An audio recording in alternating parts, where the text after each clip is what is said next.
Madam अहो तुमचा phone वाजतोय। कोणाचा? शिल्पाताई। शिल्पाताई? मॅडम अहो हे नाव ऐकल्यासारखं वाटतंय कुठेतरी। अगं हॉस्टेलमध्ये होती ना, साफसफाई करायची ती, खूप काळजी घ्यायची माझी। अच्छा त्यांना कसं विसरू शकते मी? अहो त्यांच्यामुळेच तर आपलं हॉस्टेल इतकं स्वच्छ राहायचं। बरं फोन उचला। हॅलो शिल्पा, कशी आहेस? बऱ्याच दिवसांनी फोनवर तुझं नाव बघितलं ना, खरं सांगते खूप बरं वाटलं। सहज फोन केलास ना? काय तू आजी झालीस? मनापासून अभिनंदन तुझं।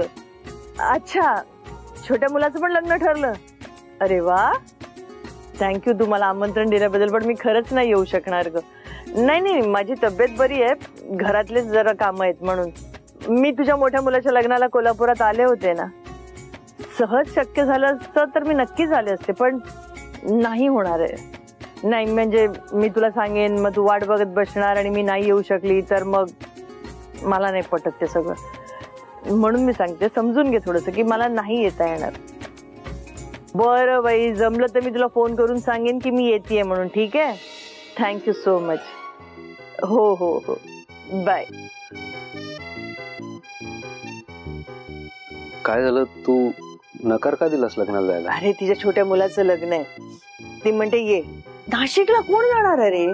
पण तिच्या मोठ्या मुलाच्या लग्नाला मी कोल्हापुरात गेले होते, पण आता शक्य नाहीये। मग काय झालं, जा ना। नाही का म्हणतेस? कारण मला नाही जायचं, मला तुम्हाला सोडून नाही जायचं। इतक्या दिवसानंतर आपण सगळे एकत्र आलोय, थोडे चांगले दिवस आलेत, एन्जॉय करूया ना एकत्र। आणि सगळ्यात महत्वाचं, तिच्यावर एकटीवर सगळी कामं पडणार आहे, मला तिला त्रास नाही द्यायचा। स्वानंदी एकटी म्हणजे? मी आहे ना मध्ये तिला, हो की नाही स्वानंदी?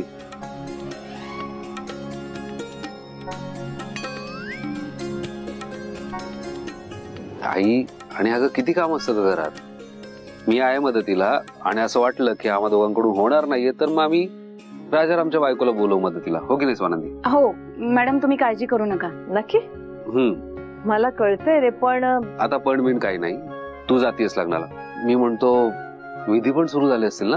तू कुठला विधी असतो तो? मेहंदीचा विधी असेल ना? हो, उद्यापासून। उद्या? हा मग बेस्ट। मग तू एक काम करू, आताच तुझं तिकीट बुक करून देतो, तू आजच जा रात्री। ठीक आहे मॅडम, तुम्ही आजच निघा म्हणे। अरे वगैरे काही नाही, मी इकडे बुक करतो तिकीट। एसी स्लीपरचं काढतो। ठीक आहे, इतका आग्रह करतोच तर जाऊन येते। हा स्वानंदी, आईची बॅग भरायला घ्या। हो, मी लगेच बॅग भरते।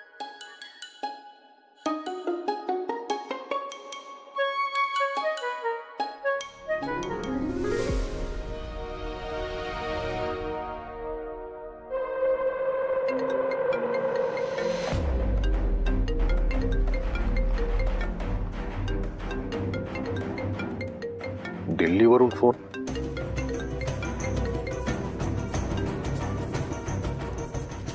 नमस्कार। नमस्कार पोद्दार साहेब, साहेबांनी तुम्हाला आज रात्रीच दिल्लीला बोलवलं आहे। आज रात्रीच? असं अचानक? हो, निंबाळकर साहेब पक्ष सोडण्याच्या तयारीत आहेत। तुम्ही आणि ते दोघंही सिनियर आहात, म्हणून पक्षश्रेष्ठींना असं वाटतं की तुम्ही त्यांना भेटून त्यांचं मन वळवावं, त्यांना थांबवावं। एक तर मणी इथे दम देऊन गेलाय घर सोडा म्हणून। इथे घरात जे काही चाललंय ना, ते ह्या लोकांवर सोडून गेलो ना तर आणखीन घोळ घालतील ते। काय करू मी आता? हे बघा, असं अचानक मला येता येणार नाही, घरी जरा प्रॉब्लेम आहे, म्हणून जरा कठीण दिसतंय मला। हो, हे खूप महत्वाचं काम आहे आणि साहेब म्हणाले की जर तुम्ही निंबाळकरांना रोखू शकला तर काही दिवसातच तुम्हाला मोठी जबाबदारी आणि पद देता येईल। पक्षाचा वरिष्ठ आणि आश्वासक चेहरा म्हणून मोठ्या पदांवरती तुम्हाला स्थान मिळू शकतं, पण तरी तुम्ही जर नकार देत असाल? नाही नाही नाही, मी काय नकार देत नाहीये, येतो। हा, आता पक्षश्रेष्ठी म्हणतायत म्हटल्यानंतर मला टाळता येणार नाही। त्यांना सांगा मी येतोय आज। हा,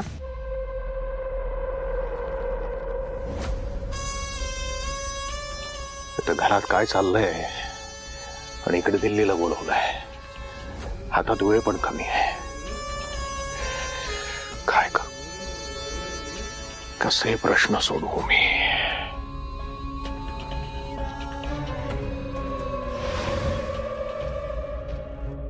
सदा, काय रे, तुझा पगार झाला का? नाही ना हो. तुमचा झाला का? नाही ना, म्हणूनच तर विचारते. अरे हप्ते थकलेत, घराचं भाडं द्यायचंय, पोरांच्या फिया, किराणा माल भरायचाय. पगार का झाला नाही काही कळत नाहीये. नाही तर काय, अहो घराचं भाडं नाही भरलं या महिन्यात, त्यामुळे घरमालकाने लाईट कट केली आमची. काय करावं समजत नाहीये. शालिनी मॅडमला विचारूया का पगार कधी होणार ते? हा विचारूया. अरे आल्यात ते.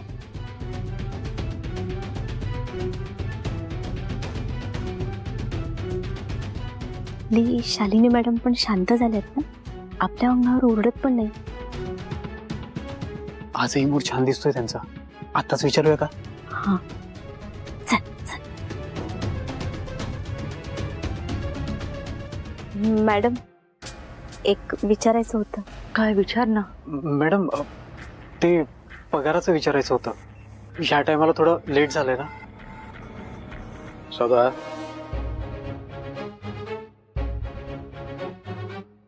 मला माहितीये जरा ह्या वेळेला पगार द्यायला उशीर होतोय. काही टेक्निकल अडचणीमुळे पगार होऊ शकत नाहीये, पण तुम्ही काळजी करू नका. लवकरात लवकर तुमचा पगार तुम्हाला मिळेल. पण आणि ह्या घरातला तुमचा आजचा शेवटचा दिवस आहे नोकरीवरचा. तुम्ही दुसरीकडे कुठेतरी नोकरी पकडा.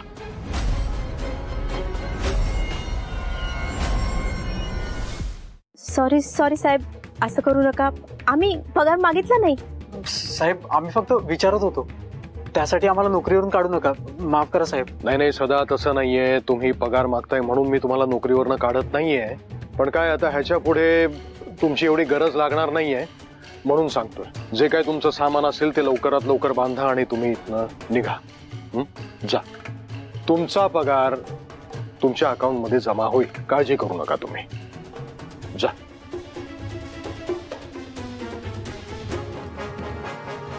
एक मिनिट. तुम्ही नोकरांना कामावरनं काढून टाकलं, काय विचार काय तुमचा? आणि एवढे तयार होऊन कुठे निघालात? शालिनी, तुम्हाला माहितीये ना की आता हे घर, पैसे, बँक बॅलन्स आपलं काहीही राहिलेलं नाहीये. सगळं स्वानंदीचं झालेलं आहे. जे काही आपलं पर्सनल सेव्हिंग होतं त्यातनं आपल्याला आता निभावावं लागणार आहे. आणि त्यामध्ये हे नोकर चाकर परवडणार नाहीयेत. सगळ्या नोकरांना काढून टाकल्यावर घरातली कामं कोण करणार? मला हे जमणार. मला डॉक्टरने आराम करायला सांगितलंय. शालिनी, जरा जबाबदारीनं वागायला शिका तुम्ही. हे असं काम टाळू नका. किती तुम्ही बहाणे करणार आहात? आणि हे बघा, सगळ्या नोकरांना मी काढलेलं नाहीये. 1-2 नोकरांना मी इथे ठेवलेलं आहे. तेव्हा काळजी करू नका तुम्ही. आणि शालिनी, माणसानं परिस्थिती अनुसार बदलायला शिकलं पाहिजे. शिका तुम्ही जरा. सुजितराव, सुजित,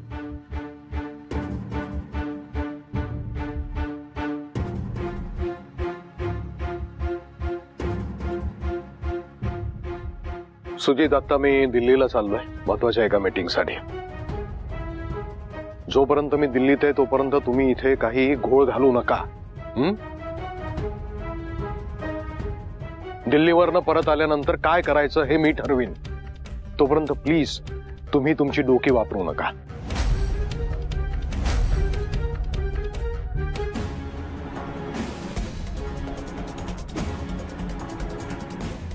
अरे काय माणूस आहे हा मॉम. सुजित, शांत हो, शांत हो. अरे काय चाललंय घरात? हा निघून काय जातो? सुजित, तू प्लीज शांत हो. शांत.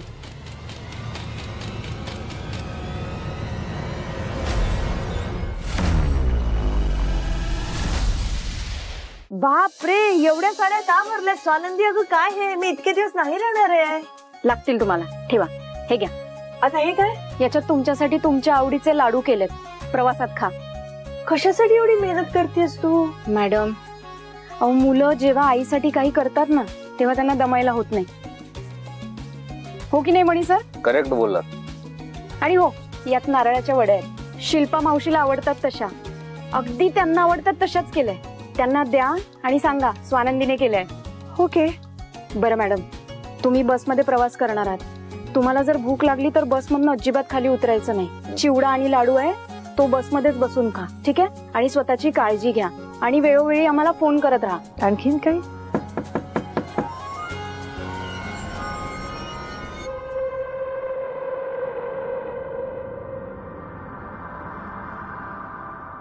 तुम्ही इथे काय करताय?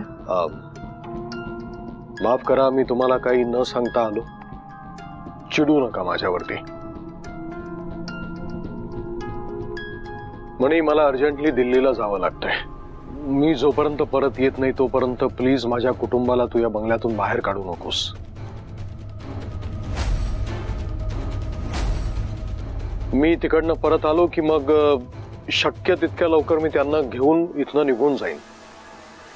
पण मी परत येईस तोवर जरा वाट बघ. काय तू त्यांना बाहेर काढलंस तर हे मीडियावाले विरोधक सगळे टपूनच बसलेले आहेत. माझ्या इज्जतीवर चिखल उडवतील ते.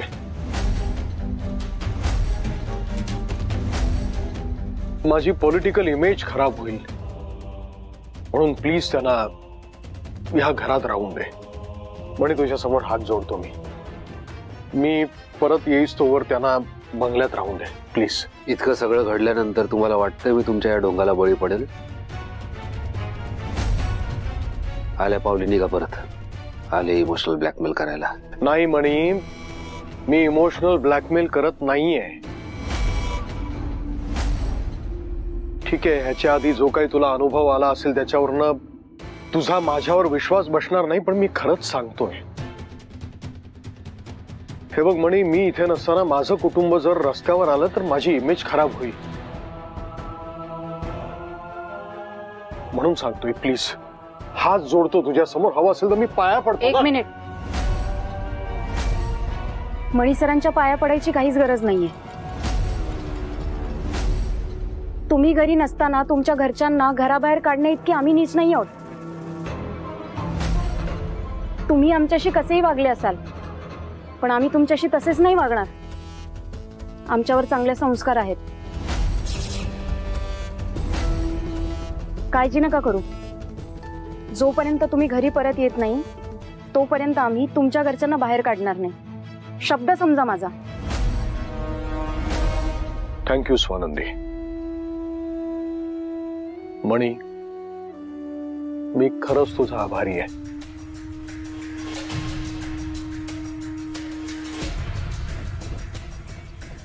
येतो मी.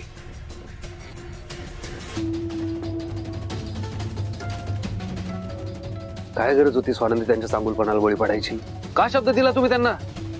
अरे लायकी का त्यांची? मणी सर, हो त्यांच्यात आणि आपल्यात हाच तर फरक आहे. हे बघा, ते चांगल्या लोकांसोबत सुद्धा वाईटच वागतात आणि आपण वाईट लोकांसोबत वाईट वागू शकत नाही. स्वानंदी, परत एकदा त्यांनी घरात राहून आपल्याला त्रास देण्याचा, आपल्यावर कुरघोडी करण्याचा प्रयत्न केला तर काय करणार आहात तुम्ही? मणी सर, अहो तुम्ही आहात ना माझ्यासोबत. आता आपण तिघेही एकत्र आहोत. त्यांनी जर असा काही प्लॅन केला तर आपण त्याच्यावर मात करू, त्यांच्याशी लढू. त्यामुळे तुम्ही सुद्धा अजिबात टेन्शन घेऊ नका. मला माझ्यावर जेवढा कॉन्फिडन्स नाही तेवढा कॉन्फिडन्स यांना आहे माझ्यावर. उघड आहे. मणी सर, अहो नवऱ्याचं पोटेन्शियल बायकोशिवाय कोणालाच माहिती नसतं. नवऱ्याला सुद्धा नाही. बसची वेळ झालीये. मी बॅग आवरून झाली ना, मी पटकन रिक्षा घेऊन येतो. पक्का? हा, हे बघा लगेच निघा. बरं, घेतलं ना सगळं? निघाशील ना सगळं, करशील ना?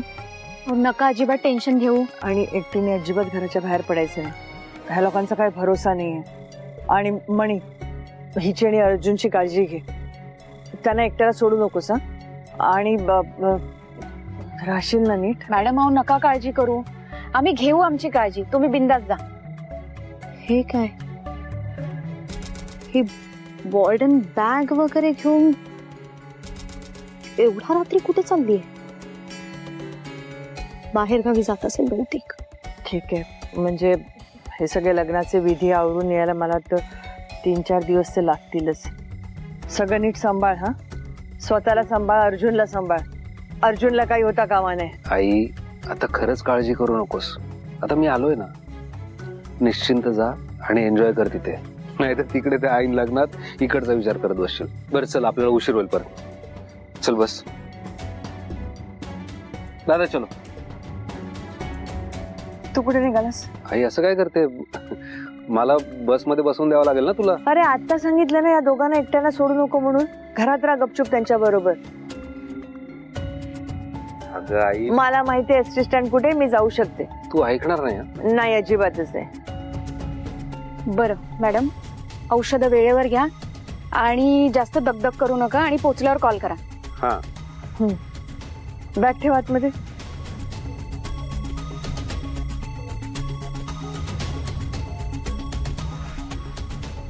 हा, संभाल के लेके जाओ.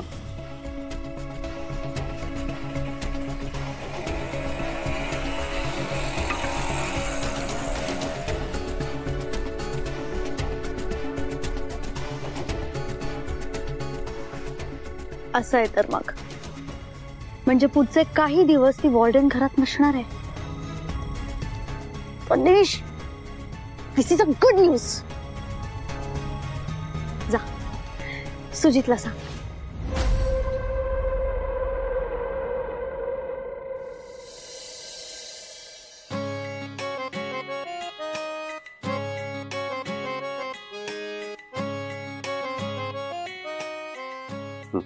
ठीक आहे पाणी. मणीसराव, तुम्ही कशाला आणलं? मी घेतलं असतं की. स्वानंदी बस इथे, पाणी प्या. तुम्ही आमच्यासाठी इतकं करता, आम्हाला कसली कमी पडू देत नाही.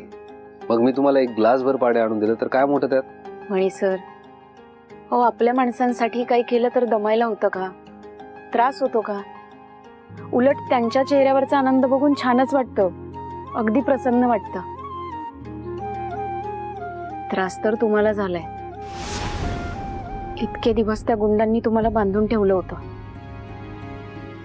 तुम्हाला खायला प्यायला देत नव्हते. म्हणे सर, खूप त्रास झाला ना तुम्हाला? हाला तुम्ही मला सोडा, मला सोडा. मला का बांधून ठेवलं इथे? हा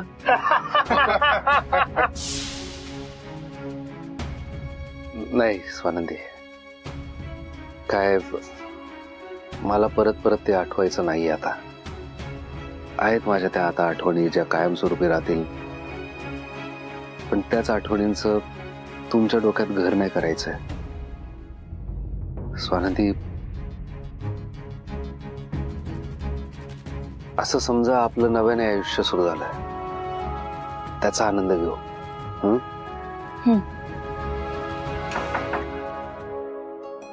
स्वानंदी ताई, ताई तुम्ही आत या ना. नमस्कार ताई, कशा आहात? मी बरी आहे. तुम्ही अचानक? अहो, मणीसरांनी कॉल केला होता म्हणून मी लगेच निघून आले. म्हटलं काहीतरी अर्जंट काम असत. मणीसरांनी कॉल केला होता? मणीसर? हो हो, मीच बोलवलं त्यांना. अर्जुनला काही वेळ घेऊन जातील, खेळवतील त्याला. पण का? कारण स्वानंदी, मला जरा महत्वाचं बोलायचंय तुमच्याशी. ताई, तुम्ही घेऊन जा अर्जुनला. मी देते.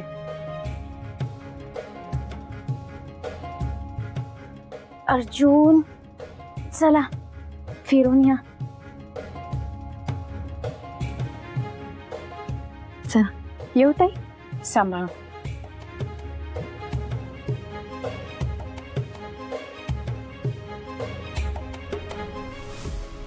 बोला, काय बोलायचं होतं? ऍक्च्युली मला बोलायचं नव्हतं. मला काहीतरी द्यायचंय तुम्हाला. मी काहीतरी आणलंय तुमच्यासाठी. आत्ता? हा, थांबा.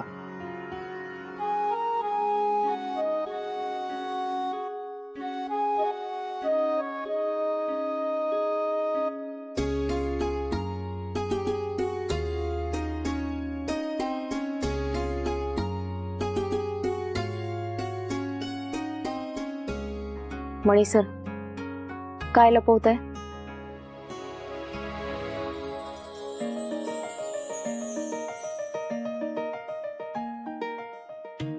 गजरा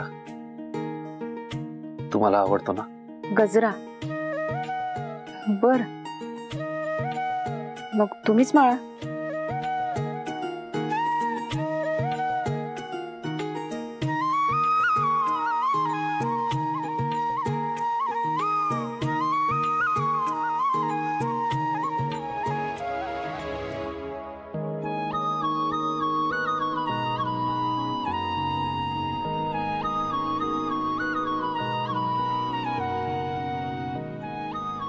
मणी सर, काही विशेष आहे का आज? नाही म्हणजे राजाराम दादांच्या बायकोला घरी बोलवून अर्जुनला बाहेर पाठवलं, आता हा गजरा. नक्की काय चाललंय तुमच्या मनात? स्वानंदी, काही वेळ मला तुमच्या सोबतच घालवायचा होता फक्त. म्हणजे मी, तुम्ही, एकांत. मला असं वाटतं स्वानंदी की आपण जुनं सगळं विसरून जाऊयात का? आपला संसार नव्याने सुरू करू. अच्छा, बर. एक माणूस आज बरच मनातलं बोलतोय. सॉरी, मी चुकीचं बोललो काय? सॉरी. चुकीचं बोलायला तुम्ही अजून बोललात कुठे? अहो आधी बोला तर. हा, मी तुम्हाला जेव्हा पहिल्यांदा बघितलं होतं ना, त्या क्षणी तुम्ही मला आवडला होता. मी प्रेमात पडलो होतो तुमच्या. ती भावना त्याआधी कुणाबद्दल नव्हती आणि इथून पुढेही नसणार आहे कुणाबद्दल. ते मला सांगायची गरज नाहीये, माहितीये मला. आपलं लग्न ज्या कंडिशन मध्ये झालं, आय नो, ज्या पद्धतीने झालं ते चुकीचं होतं, पण मला हवं तसं झालं. तर स्वानंदी, मला असं म्हणायचंय की आता आपण एकमेकांना साथ देत इथवर आलोय. अर्जुनचाही जन्म झालाय, तो रुळलाय आपल्यात. बरोबर. हा, तर